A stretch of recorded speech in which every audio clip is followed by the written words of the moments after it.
梁頌恆同埋游蕙禎就宣誓案提出上訴。游蕙禎嘅代表律師指，宣誓屬於立法會內部事務，法庭唔應該干預。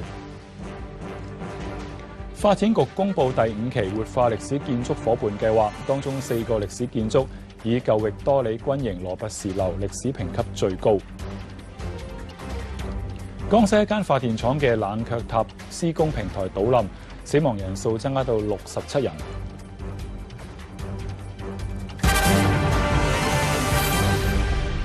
各位，高等法院上訴庭審理梁頌恆同埋游蕙禎宣誓案嘅上訴。代表游蕙禎嘅律師認為，宣誓屬於立法會嘅內部事務，法庭唔應該干預。而法庭就要求二人嘅代表律師解釋有關釋法嘅立場。陳建敏報導。被原訟庭裁定失去立法會議員資格嘅游蕙禎同梁頌恆分別到達高等法院。今次上訴由高等法院首席法官張舉能、上訴庭副庭長林文漢同埋上訴庭法官潘兆初審理。代表游蕙禎嘅資深大律師戴啟思話：宣誓係立法會內部事務，除非絕無他選，否則法庭唔應該干預。首席法官張舉能話：知道案件引起廣泛關注，亦都唔想俾人有法庭干預嘅感覺。但係就質疑，如果法庭唔做裁決，邊個可以做最後決定？而且根據基本法第104條，議員必須宣誓。戴啟思就話喺3個情況之下，法庭可以介入處理宣誓爭議，包括立法會主席或者秘書拒絕監誓，唔裁定宣誓人嘅宣誓係咪有效，冇妥善執行監誓職務，又或者監誓人衝動決定宣誓人係咪拒絕宣誓。張舉能認為呢一啲情況流於學術，追問法庭可以基於乜嘢宗旨介入。戴啟思話：如果情況涉及監誓人嘅職責，法庭就可以介入，但係唔應該處理宣誓人嘅問題。上訴庭副庭長林文漢亦都質疑，當議員拒絕或者忽略宣誓，但係立法會冇採取行動，法庭可唔可以介入？戴啟思回應就話：宣誓係咪有效，應該由立法會主席或者秘書決定。法官張舉能又多次追問代表梁頌恆嘅資深大律師潘希對於釋法嘅立場。潘希回應話：今次嘅案件同人大釋法無關，但係法官就質疑。張舉能話：人大已經釋法，無論點樣都要面對，宣誓及聲明條例都唔使考慮。張舉能又指出，一國兩制之下，香港行普通法，中國行民法制度，要求潘希澄清有咩證據指人大釋法係修改法律而唔係解釋法律，香港法庭無需遵守，同埋釋法有冇追溯力。政府早前就梁頌恆同游蕙禎立法會宣誓提出司法覆核勝訴，原訟庭裁定2個人喪失議員席位，又裁定立法會主席批准2個人再宣誓係錯誤決定，2人不服提出上訴。至於立法會一方就基於冇合理上訴勝算，決定放棄上訴。Now TV 記者陳建文報道。廉政專員白韞六撰文澄清，立法會議員林卓廷指前處理執行處首長李寶蘭被撤銷署任，同佢調查行政長官梁振英 UGL 嘅事件有關，係極嚴重同埋冇根據嘅指控。林卓廷就要求白韞六到立法會公開解釋。何海玲報導。白韞六喺明報撰文，以回應林卓廷用特權法查 UGL 事件嘅必要性為題。白韞六指李寶蘭獲署任前已經獲悉署任安排只係方便行政性質，冇可獲晉升嘅含義，呢方面冇半點嘅含糊。撤銷李寶蘭嘅署任安排純粹基於人事管理上嘅考慮，唔涉及任何案件或者受到任何壓力。呢個安排係喺廉政專員權力範圍內，唔需要行政長官批准或者默許。對於林卓廷指李寶蘭被撤銷署任同調查 UGL 事件有關，白韞六批評係誤導，會打擊廉署公信力以及香港嘅國際聲譽，對此表示遺憾。白韞六認為，如果議員喺立法會公開調查執法機構未完結嘅案件，有可能損害執法機構嘅調查，必須小心考慮。林卓廷要求白韞六到立法會公開解釋。如果白韞六對本人有任何進一步嘅質疑，或者認為我過去對佢嘅批評有乜嘢不是之處，我亦都歡迎佢嚟到立法會，任何時間我同佢公開喺傳媒面前有一個辯論，究竟件事誰是誰非，我嘅指控係咪符合事實，係咪合理嘅質疑。林卓廷認為梁振英係 UGL 事件被調查對象，有角色衝突，批評佢冇按照慣例將委任廉署執行處首長嘅權力轉移俾政務司司長。Now TV 記者何海玲報導。海關喺葵涌貨櫃碼頭截獲9部懷疑裝甲車，海關同埋警方正調查來歷、目的地同埋用途。消息透露，警方至今並冇喺現場發現任何嘅爆炸或者危險物品。李國豪報導。呢9部懷疑裝甲車目前存放喺葵涌8號貨櫃碼頭入邊，以藍色同灰色嘅帆布覆蓋。大批海關人員喺現場把守，防止其他人靠近。警方爆炸品處理課亦都到場調查。消息透露，警方至今冇喺現場發現任何爆炸或者危險物品。呢一批懷疑屬於戰略物品嘅裝甲車，由一艘高雄開出嘅貨船運載，經香港準備運往新加坡。海關星期3收到線報，開箱發現呢9部懷疑裝甲車，於是扣起調查，未知目的地同用途。根據法例，未經許可進出口戰略物品，一經定罪，可被處無限額罰款同監禁7年。Now TV 記者李國豪報導。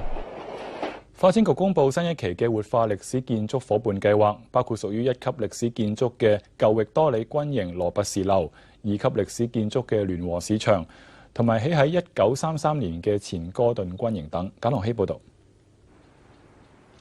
舊域多利軍營羅拔士樓位於中環堅尼地道，建於1900年代初，屬於1級歷史建築，係4個項目中歷史評級最高。大樓由紅磚砌成嘅柱支撐，展現愛德華時代古典復興風格。二戰後先後用作已婚軍人同精神病康復者宿舍，活化後可以用作展覽會議設施、食肆、酒店等等，但申請團體要考慮大樓冇車路前往。另一個項目係2級歷史建築粉嶺嘅聯和市場，由粉嶺鄉紳喺40年代尾成立聯和置業公司發展，係戰後新界最大嘅市場。沿用50年後02年關閉，風格屬早期現代主義。活化後可以用作教育、展覽會議設施之外，亦可用作商店或服務行業。其餘2個項目分別係元朗嘅前流浮山警署，建於1962年，入面保留咗辦公室、拘留室等，以及建於1933年屯門青山灣嘅前哥頓軍營。最初呢度係私人住宅，英國戰務部1959年買入，作為軍官會所。發展局話，評審會考慮方案係咪能夠彰顯建築歷史、開放程度等等，亦會考慮機構嘅宗旨同能力。我哋都係持一個開放嘅態度啊，咁呢就亦都好希望呢喺坊間裏面民間智慧、集體智慧俾到一啲更加好嘅建議同思路。我哋喺頭先介紹所講嗰啲用途呢，只不過呢就喺分區規劃大綱圖裏面寫出嚟嘅，但係就不限於嗰啲用途。如果有更好嘅用途呢，我哋係一定會幫手呢行城規同埋其他程序呢幫佢落實嘅。有興趣嘅非牟利團體可以喺出年3月23號前提交申請，預計2018年上半年公佈結果。Now TV 記者簡學希報導。江西一間發電廠嘅擴建工程地盤有冷卻塔嘅施工平台倒冧，內地傳媒引述省委宣傳辦嘅消息，死亡人數升到去67人，有2個人受傷。當局仍然搜救1個失蹤者。張培思報導。事故現場面積龐大，到處佈滿鋼筋、水泥板同木板，大批救援人員花咗大半日，只係清理咗1/3範圍。佢哋又用搜救犬、生命探測儀同無人機等搜索工人被困嘅位置。事發喺星期4朝早大約7點半，宜春市豐城電廠一座正興建嘅冷卻塔施工平台突然由高處倒冧，並且波及一段橫板混凝土通道。事發時工人正喺度換班，估計有超過60人喺現場，唔少人走避不及，被鋼架混凝土壓住，造成嚴重傷亡。當局調派超過30架消防車同超過200人到場搜救。出事嘅豐城電廠距離南昌市大約60公里，正展開3期擴建工程，包括興建2台100萬千瓦嘅燃煤發電機組。工程總投資達到76億7千萬元人民幣，係江西省電力重點建設項目。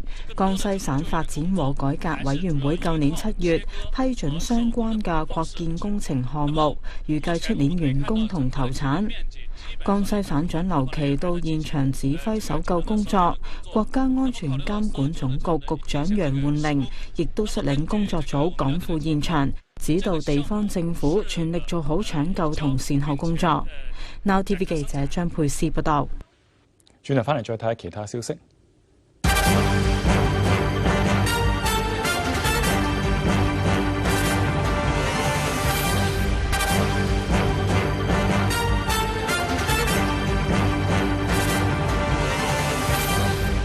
翻嚟新聞時間，立法會議員譚文豪指出，根據前線員工透露，民航處嘅新空管系統除咗出現消失的客機之外，亦都出現客機分身同埋軌機等。民航處重申呢啲情況絕非新系統出咗不明嘅問題。黃耀揚報導。民航處嘅舊空管系統第一日進入關閉備用模式，全面由新系統接手。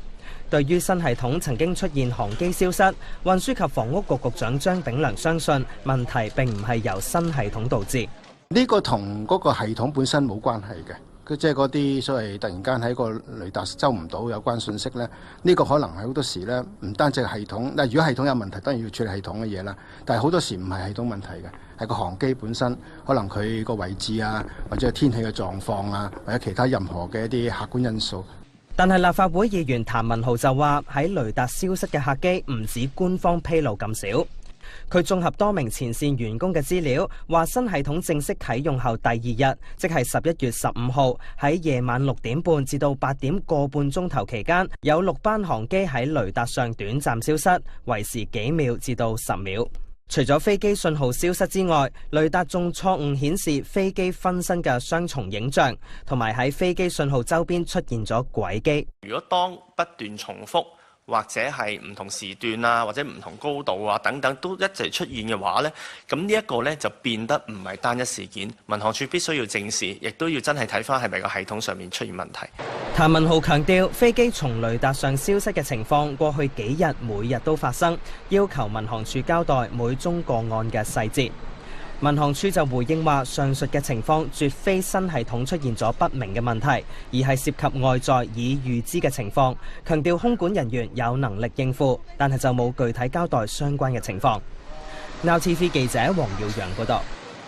政府計劃喺東涌新拓展區同埋洪水橋新發展區興建公眾街市，正物色合適嘅地點。有關注團體就批評街市位處於新發展區，市民要等至少8年先可以用。建議政府利用區內嘅閒置土地，縮短規劃時間。蔡宏傑報導。現時多個新市鎮，例如東涌、天水圍、馬鞍山同將軍澳，都冇食環署轄下嘅街市。居民買餸只可以選擇超級市場或者領展旗下嘅街市。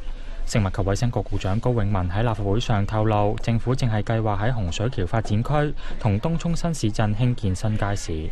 期望兩個新嘅公眾街市嘅選址能夠位於一個集體運輸嘅策略性位置，因而可以透過交通嘅接駁，發展成為跨區嘅龍頭街市。參考洪水橋新發展區建議發展大綱圖入邊，政府已經預留2處用地興建新街市，但新發展區嘅工程預計喺2019年展開，最快要喺2024年先至分階段落成。咁有啲年長啲嘅街坊都同我講話，我都唔知睇唔睇得到，即係呢個街市嘅落成。其實都可以喺現有嘅地方睇下會唔會可以揾到一啲空啲嘅地方，或者使用率比較低嘅地方，係去起食環署街市咧，去即時或者盡快去回應翻居民嘅需要。有區議員認為街市幾時落成係取決於政府嘅決心。如果政府接納我哋嘅建議咧，亦都有一啲嘅建議應該係唔使收地咧，我哋估計可以快到咧係今年拍板邊個地段做1-2年詳細設計咧。我諗今屆立法會裏面咧，如果政府有決心嘅話，應該係可以攞到個撥款咧，去開始起㗎啦。團體同區議員都建議喺新街市落成之前，房屋署要整頓屋邨街市，或者喺區內設立短期墟市，以抗衡領展壟斷嘅局面。今次係政府自2008年以嚟再次計劃興建新嘅公眾街市，但係暫時未有落成嘅時間表。而街市確實嘅選址就要再等發展局拍板決定。NowTV 記者蔡宏傑報導。醫管局下個月推出腸道檢查公私營協作計劃，資助正喺公立醫院輪候大腸鏡檢查嘅病人到私家醫院照腸鏡，資助額最少有6800蚊，預計有8000人合乎資格，涉及1600萬。侯少琪報導。現時有超過3萬人喺公立醫院輪候大腸鏡檢查，平均要等1年幾。醫管局為咗縮短人龍，下個月推出公私營協作計劃，資助輪候緊嘅病人轉到私家醫院做大腸鏡檢查。計劃不限年齡，只要病情穩定，能夠喺屋企進行大腸鏡檢查前準備，預計有8000人符合資格。醫管局會提供定額資助，若果檢查發現病人冇息肉，資助金額會係6800蚊；若果發現有息肉需要切除，資助額就會係7500蚊。病人可以喺參加計劃入面嘅75個私家專科醫生名單入面自由選擇醫生，有可能要額外俾多1000至2000蚊。高補貼嘅服務，而又可以咧喺私家市場度攞到一個佢心儀醫生嘅服務嘅話呢，其實都係一個不錯嘅選擇啦，我會覺得嚇。因為如果你話我就咁出去私家市場做，可能都需要1萬蚊啦嚇。咁而家你俾1000蚊都可以去到一個心儀嘅醫生幫佢做嘅話呢，咁呢個都係有一定嘅吸引力咯。咁至於嗰啲唔想參加嘅，咁冇問題嘅，佢就繼續喺翻個公營系統嗰度咯。因為始終佢都係一個非緊急嘅個案啦。咁去到適時嘅時候，都會繼續幫佢呢，就係作出一個咁安排咯。病人冇需要另行申請，醫管局會按病人嘅輪候日期同埋臨床情況嚟決定優次，再分批發出邀請，涉及1600萬。醫管局將會喺出年年中評估計劃嘅進度，到時再考慮係咪需要增加病人嘅名額。NowTV 記者侯少琪報導。轉頭翻嚟有新聞之父。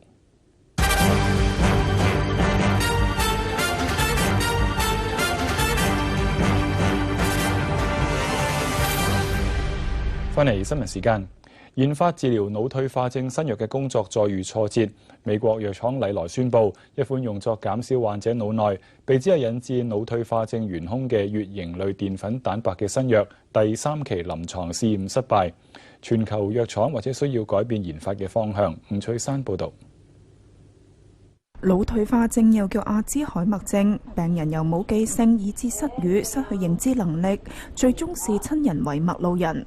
呢種隨住時間不斷惡化嘅持續性神經功能障礙疾病，患者不分貧富智力。2009年諾貝爾物理學獎得主高錕同美國已故總統列根都係腦退化症患者。美國禮來藥廠試驗嘅一種新藥一度為患者同佢哋嘅親人帶嚟希望。雖然之前2次嘅大型臨床實驗失敗，但藥廠聲稱藥物對輕度患者有效，有望令患者嘅心智退化速度放緩30%。消息一度令公司股價飆升。藥廠安排2100名腦退化症初期患者進行第3期長18個月嘅臨床測試，但最終仍然以失敗收場，令喺過去27年花上30億美元研發腦退化症藥嘅禮來股價大跌超過1成。新藥按計劃仲會進行多2次大型測試。由於呢款新藥專門針對被指係引致腦退化症元兇嘅乙型類澱粉蛋白，阻止問題蛋白堆積形成斑塊，損害腦神經功能。專家預料呢次測試失敗，可能會令全球藥廠考慮轉變研發方向。各大藥廠目前有最少18種腦退化新藥正在測試階段。根據統計，全球腦退化患者數目達到4680萬人，而且正在急速增加，每4秒多一宗病例。不過至今都未有藥物可以預防或者醫治。NowTV 記者吳翠珊報道。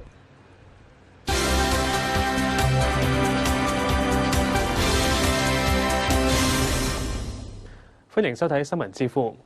網上流傳一段影片，係洛杉磯405號公路大塞車嘅情況。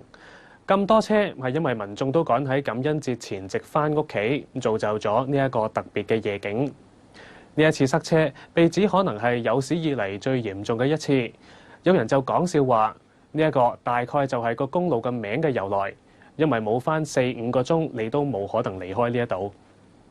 受惠於經濟好轉、機票同埋油價平，今年感恩節假期返鄉下探親嘅人數激增。當局就估計呢一批嘅人多達4900萬，比起舊年多100萬，係近10年嚟最多。其中嘅230萬人會搭飛機往返洛杉磯機場，比起舊年增加咗8.4%。感恩節呢個美國傳統大節日源自16世紀嘅英國，節日嘅由來有唔少嘅版本。據講，第一個感恩節係喺1621年。一批喺馬薩諸塞州嘅英國清教徒同原住民印第安人一齊舉行盛宴去慶祝秋收，逐漸演變成今時今日嘅感恩節。1863年，總統林肯宣布將11月最後一個禮拜四定為感恩節法定假期。喺每年嘅呢一日，美國人都同重要嘅人相聚，一齊去食火雞大餐，重要嘅程度拍得住聖誕節。而喺隨後嘅黑色星期五呢，就係美國人嘅購物黃金檔期。講到感恩節嘅習俗，自然唔可以唔提美國總統特赦火雞嘅呢一個指定動作。特赦火雞係白宮喺感恩節前夕嘅傳統，每年白宮都會挑選2隻幸運嘅火雞，由民眾為佢哋挑選個餅，再交俾總統象徵式特赦佢哋。獲得免死金牌嘅火雞會被送往動物園安度餘生，避免被宰殺成為桌上嘅佳肴。有人話第一位特赦火雞嘅總統係杜魯門，不過其實第一位應該係甘迺迪先至啱。而真正將特赦呢一個字眼套用到火雞身上，就係列根。而喺佢之後入主白宮嘅老布殊就奠定咗總統特赦火雞嘅傳統。即將卸任嘅奧巴馬今年係最後一次特赦火雞。奧巴馬赦免火雞有佢特有嘅手勢。喺佢過往多年嘅儀式上，佢嘅2個女瑪利亞同莎莎會伴隨佢左右做佢嘅助手。There are certain days that remind me of why I ran for this office. And then there are moments like this where I pardon a turkey and send it to Disneyland. It is hard to believe that this is my 7th year of pardoning a turkey. Time flies, even if turkeys don't. 2017年負責特赦火雞嘅將會換上係特朗普。佢自09年開始，每年都會喺社交網站祝大家感恩節快樂，對象包括佢嘅敵人。而今年佢亦都趁住呢一個大日子，呼籲美國人放低分歧，團結一致。今集嘅新聞智庫講到呢度。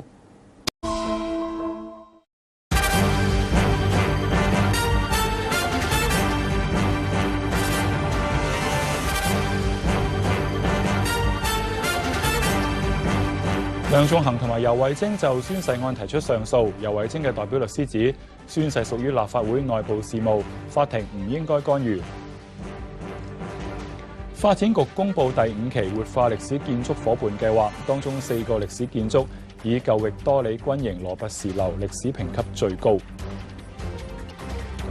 江西一間發電廠嘅冷卻塔施工平台倒冧，死亡人數增加到67人。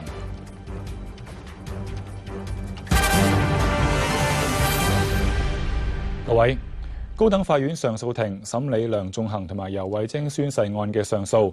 代表游蕙禎嘅律師認為，宣誓屬於立法會嘅內部事務，法庭唔應該干預。而法庭就要求2人嘅代表律師解釋有關釋法嘅立場。陳建敏報導。被原訟庭裁定失去立法會議員資格嘅游蕙禎同梁頌恆分別到達高等法院。今次上訴由高等法院首席法官張舉能、上訴庭副庭長林文漢同埋上訴庭法官潘兆初審理。代表游蕙禎嘅資深大律師戴啟思話：宣誓係立法會內部事務，除非絕無他選，否則法庭唔應該干預。首席法官張舉能話：知道案件引起廣泛關注，亦都唔想俾人有法庭干預嘅感覺。但係就質疑，如果法庭唔做裁決，邊個可以做最後決定？而且根據基本法第104條，議員必須宣誓。戴啟思就話喺3個情況之下，法庭可以介入處理宣誓爭議，包括立法會主席或者秘書拒絕監誓，唔裁定宣誓人嘅宣誓係咪有效，冇妥善執行監誓職務，又或者監誓人衝動決定宣誓人係咪拒絕宣誓。張舉能認為呢一啲情況流於學術，追問法庭可以基於乜嘢宗旨介入。戴啟思話：如果情況涉及監誓人嘅職責，法庭就可以介入，但係唔應該處理宣誓人嘅問題。上訴庭副庭長林文漢亦都質疑，當議員拒絕或者忽略宣誓，但係立法會冇採取行動，法庭可唔可以介入？戴啟思回應就話：宣誓係咪有效，應該由立法會主席或者秘書決定。法官張舉能又多次追問代表梁頌恆嘅資深大律師潘希對於釋法嘅立場。潘希回應話：今次嘅案件同人大釋法無關，但係法官就質疑。張舉能話：人大已經釋法，無論點樣都要面對，宣誓及聲明條例都唔使考慮。張舉能又指出，一國兩制之下，香港行普通法，中國行民法制度，要求潘希澄清有咩證據指人大釋法係修改法律而唔係解釋法律，香港法庭無需遵守，同埋釋法有冇追溯力。政府早前就梁頌恆同游蕙禎立法會宣誓提出司法覆核勝訴，原訟庭裁定2個人喪失議員席位，又裁定立法會主席批准2個人再宣誓係錯誤決定，2人不服提出上訴。至於立法會一方就基於冇合理上訴勝算，決定放棄上訴。Now TV 記者陳建文報道。廉政專員白韞六撰文澄清，立法會議員林卓廷指前處理執行處首長李寶蘭被撤銷署任，同佢調查行政長官梁振英 UGL 嘅事件有關，係極嚴重同埋冇根據嘅指控。林卓廷就要求白韞六到立法會公開解釋。何海玲報導。白韞六喺明報撰文，以回應林卓廷用特權法查 UGL 事件嘅必要性為題。侯少琪報導。現時有超過3萬人喺公立醫院輪候大腸鏡檢查，平均要等1年幾。醫管局為咗縮短人龍，下個月推出公私營協作計劃，資助輪候緊嘅病人轉到私家醫院做大腸鏡檢查。計劃不限年齡，只要病情穩定，能夠喺屋企進行大腸鏡檢查前準備，預計有8000人符合資格。醫管局會提供定額資助，若果檢查發現病人冇息肉，資助金額會係6800蚊；若果發現有息肉需要切除，資助額就會係7500蚊。病人可以喺參加計劃入面嘅75個私家專科醫生名單入面自由選擇醫生，有可能要額外俾多1000至2000蚊。高補貼嘅服務，而又可以咧喺私家市場度攞到一個佢心儀醫生嘅服務嘅話呢，其實都係一個不錯嘅選擇啦，我會覺得嚇。因為如果你話我就咁出去私家市場做，可能都需要1萬蚊啦嚇。咁而家你俾1000蚊都可以去到一個心儀嘅醫生幫佢做嘅話呢，咁呢個都係有一定嘅吸引力咯。咁至於嗰啲唔想參加嘅，咁冇問題嘅，佢就繼續喺翻個公營系統嗰度咯。因為始終佢都係一個非緊急嘅個案啦。咁去到適時嘅時候，都會繼續幫佢呢，就係作出一個咁安排咯。病人冇需要另行申請，醫管局會按病人嘅輪候日期同埋臨床情況嚟決定優次，再分批發出邀請，涉及1600萬。醫管局將會喺出年年中評估計劃嘅進度，到時再考慮係咪需要增加病人嘅名額。Now TV 記者侯少琪報導。轉頭翻嚟有新聞之父。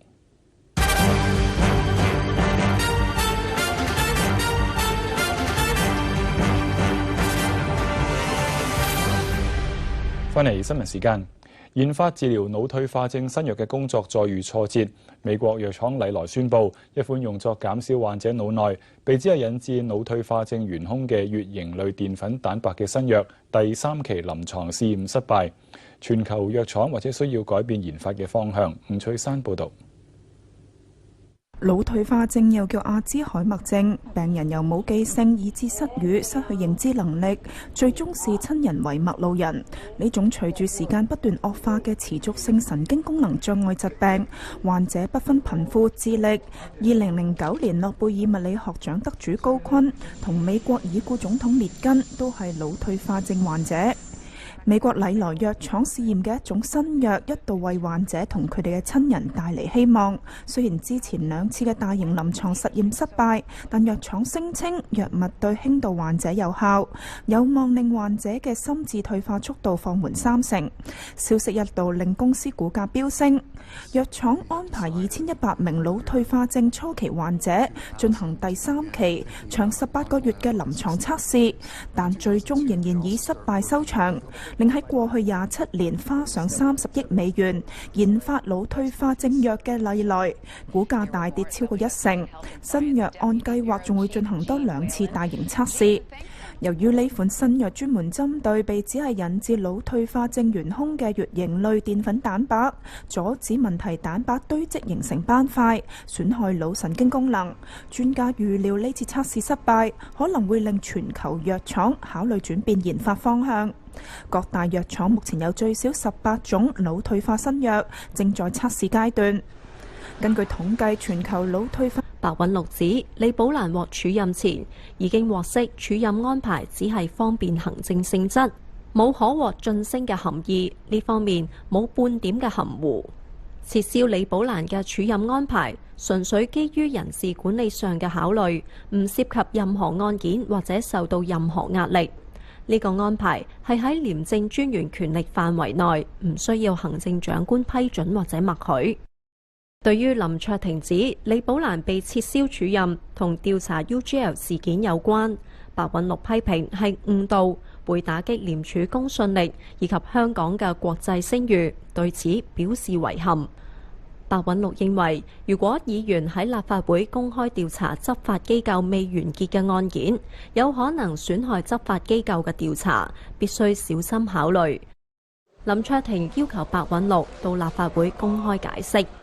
如果白韞六對本人有任何進一步嘅質疑，或者認為我過去對佢嘅批評有乜嘢不是之處，我亦都歡迎佢嚟到立法會，任何時間我同佢公開喺傳媒面前有一個辯論，究竟件事誰是誰非，我嘅指控係咪符合事實，係咪合理嘅質疑。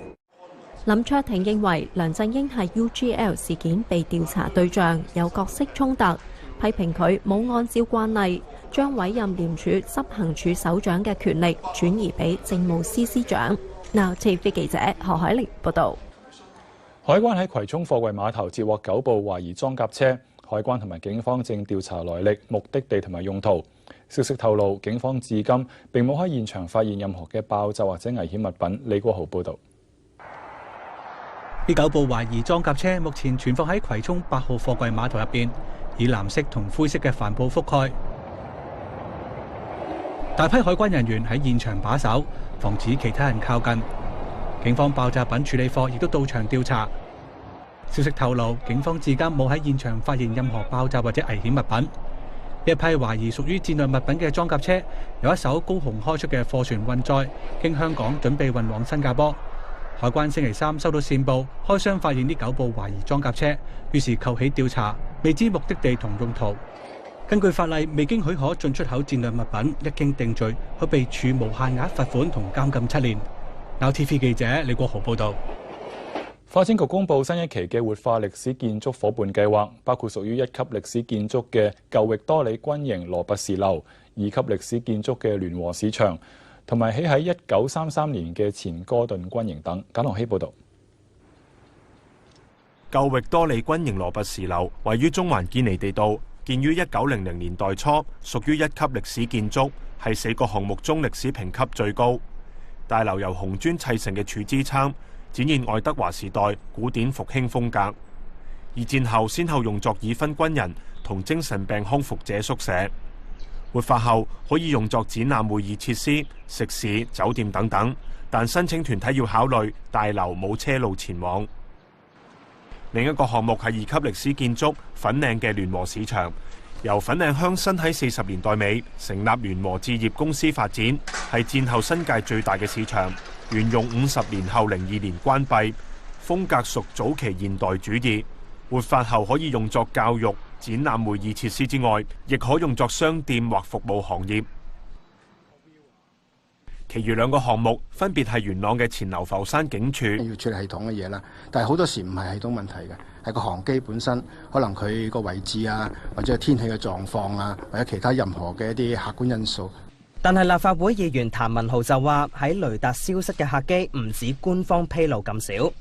佢綜合多名前線員工嘅資料，話新系統正式啟用後第2日，即係11月15號，喺夜晚6點半至到8點個半鐘頭期間，有6班航機喺雷達上短暫消失，維持幾秒至到10秒。除咗飛機信號消失之外，雷達仲錯誤顯示飛機分身嘅雙重影像，同埋喺飛機信號周邊出現咗軌機。如果當不斷重複，或者係唔同時段啊，或者唔同高度啊等等都一直出現嘅話呢，咁呢一個呢就變得唔係單一事件，民航處必須要正視，亦都要真係睇翻係咪個系統上面出現問題。譚文豪強調，飛機從雷達上消失嘅情況過去幾日每日都發生，要求民航處交代每宗個案嘅細節。民航處就回應話，上述嘅情況絕非新系統出現咗不明嘅問題，而係涉及外在已預知嘅情況，強調空管人員有能力應付，但係就冇具體交代相關嘅情況。Now TV 記者黃耀陽報道。政府計劃喺東涌新拓展區同埋洪水橋新發展區興建公眾街市，正物色合適嘅地點。有關注團體就批評街市位處於新發展區，市民要等至少8年先可以用，建議政府利用區內嘅閒置土地，縮短規劃時間。蔡宏傑報導。現時多個新市鎮，例如東涌、天水圍、馬鞍山同將軍澳，都冇食環署轄下嘅街市，居民買餸只可以選擇超級市場或者領展旗下嘅街市。食物及衛生局局長高永文喺立法會上透露，政府正係計劃喺洪水橋發展區同東涌新市鎮興建新街市，期望2個新嘅公眾街市嘅選址能夠位於一個集體運輸嘅策略性位置，因而可以透過交通嘅接駁，發展成為跨區嘅龍頭街市。參考洪水橋新發展區建議發展大綱圖入邊，政府已經預留2處用地興建新街市，但新發展區嘅工程預計喺2019年展開，最快要喺2024年先至分階段落成。咁有啲年長啲嘅街坊都同我講話，我都唔知睇唔睇得到即係呢個街市嘅落成。其實都可以喺現有嘅地方睇下會唔會可以揾到一啲空啲嘅地方，或者使用率比較低嘅地方，係去起食環署街市咧，去即時或者盡快去回應翻居民嘅需要。有區議員認為街市幾時落成係取決於政府嘅決心。如果政府接納我哋嘅建議咧，亦都有一啲嘅建議應該係唔使收地咧，我哋估計可以快到咧係今年拍板邊個地段做1-2年詳細設計咧，我諗今屆立法會裏面咧，如果政府有決心嘅話，應該係可以攞到個撥款咧去開始起嘅啦。團體同區議員都建議喺新街市落成之前，房屋署要整頓屋邨街市，或者喺區內設立短期墟市，以抗衡領展壟斷嘅局面。今次係政府自2008年以嚟再次計劃興建新嘅公眾街市，但係暫時未有落成嘅時間表。而街市確實嘅選址就要再等發展局拍板決定。Now TV 記者蔡宏傑報導。醫管局下個月推出腸道檢查公私營協作計劃，資助正喺公立醫院輪候大腸鏡檢查嘅病人到私家醫院照腸鏡，資助額最少有6800蚊，預計有8000人合乎資格，涉及1600萬。建於1962年。入面保留咗辦公室、拘留室等，以及建於1933年屯門青山灣嘅前哥頓軍營。最初呢度係私人住宅，英國戰務部1959年買入，作為軍官會所。發展局話，評審會考慮方案係咪能夠彰顯建築歷史、開放程度等等，亦會考慮機構嘅宗旨同能力。我哋都係持一個開放嘅態度啊，咁咧就亦都好希望咧喺坊間裏面民間智慧、集體智慧，俾到一啲更加好嘅建議同思路。我哋喺頭先介紹所講嗰啲用途呢，只不過呢就喺分區規劃大綱圖裡面寫出嚟嘅，但係就不限於嗰啲用途。如果有更好嘅用途呢，我哋係一定會幫手呢行城規同埋其他程序呢幫佢落實嘅。有興趣嘅非牟利團體可以喺出年3月23號前提交申請，預計2018年上半年公佈結果。Now TV 記者簡學希報導。江西一間發電廠嘅擴建工程地盤有冷卻塔嘅施工平台倒冧，內地傳媒引述省委宣傳辦嘅消息，死亡人數升到去67人，有2個人受傷。當局仍然搜救一個失蹤者。張培思報導。事故現場面積龐大，到處佈滿鋼筋、水泥板同木板。大批救援人員花咗大半日，只係清理咗1/3範圍。佢哋又用搜救犬、生命探測儀同無人機等搜索工人被困嘅位置。事發喺星期4朝早大約7點半，宜春市豐城電廠一座正興建嘅冷卻塔施工平台突然由高處倒冧，並且波及一段橫板混凝土通道。事發時工人正喺度換班，估計有超過60人喺現場，唔少人走避不及，被鋼架混凝土壓住，造成嚴重傷亡。當局調派超過30架消防車同超過200人到場搜救。出事嘅豐城電廠距離南昌市大約60公里，正展開3期擴建工程，包括興建2台100萬千瓦嘅燃煤發電機組。工程總投資達到76億7千萬元人民幣，係江西省電力重點建設項目。江西省發展和改革委員會舊年7月批准相關嘅擴建工程項目，預計出年完工同投產。江西省長劉奇到現場指揮搜救工作，國家安全監管總局局長楊煥玲亦都率領工作組趕赴現場，指導地方政府全力做好搶救同善後工作。Now TV 記者張佩斯報道。轉頭翻嚟再睇下其他消息。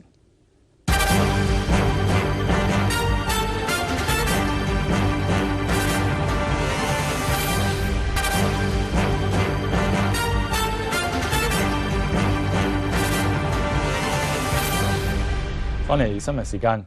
立法會議員譚文豪指出，根據前線員工透露，民航處嘅新空管系統除咗出現消失的客機之外，亦都出現客機分身同埋軌機等。民航處重申呢啲情況絕非新系統出咗不明嘅問題。黃耀陽報導。民航處嘅舊空管系統第一日進入關閉備用模式，全面由新系統接手。對於新系統曾經出現航機消失，運輸及房屋局局長張炳良相信問題並唔係由新系統導致。呢個同嗰個系統本身冇關係嘅，佢即係嗰啲所謂突然間喺個雷達收唔到有關信息咧，呢個可能係好多時咧，唔單止係系統，如果系統有問題，